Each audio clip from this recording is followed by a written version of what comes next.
The generator is located in a back compartment of the RV and simply can be turned on with this controller.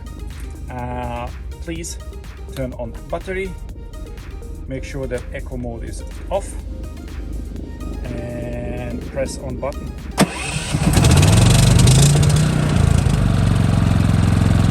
Press on button if you want to turn it off. Make sure that the battery is turned off, so we're not depleting the battery, so it's gonna help us next time to turn on again very easily. Refueling is very simple. Open the tank opening, fill it up with gasoline, and you are good to go. There is a filter and you see how far actually the gasoline goes to.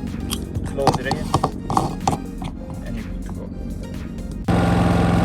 After turning on the generator, you will have a little display here that's going to help you to manage the information. So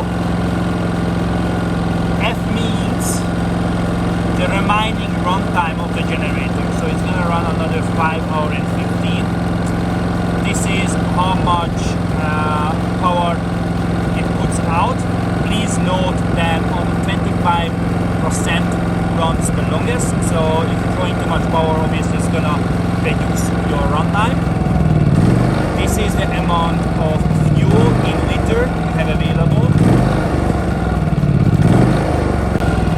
This is how many voltage it puts out, so 124 at the moment. And this is the lifetime run hours. So you see the 78 minutes has been run so far. There's also a manual way to turn on the generator. Switched on battery power. Grab the starter. Ready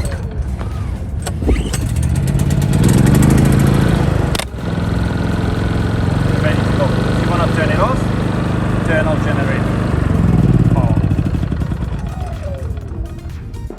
After turning on the generator, please run it for 10 seconds before you connecting it to the RV. So best practice is plug in the 30 amp cable into the RV, turn on the generator, run it for 5 to 10 seconds, and then you can plug it into the power outlet here. It's not gonna shorten your RV that way. It is absolutely vital, if you're using the generator, please put it outside somewhere that is sheltered. Water cannot fall onto it as it's gonna break. And also it is very important that no one can steal it away, so we're gonna give you a lock to secure it. Obviously the fumes going to impact your surrounding, so be careful that the fumes doesn't go into the neighbors or doesn't go into the RV itself. Hey guys, and this concludes our training video on how to use the onboard generator. As you see, it's very convenient. Please don't forget to protect it from element of nature, rain, dust, this all can damage it. So cover it, put it away, store it well and secure. Also don't forget, if you're using a generator, it comes with an additional charge that's been noted on our website. We don't want to have any confusion at the end. However, please take care of yourself, have a great trip, and don't forget, your home is where you park it.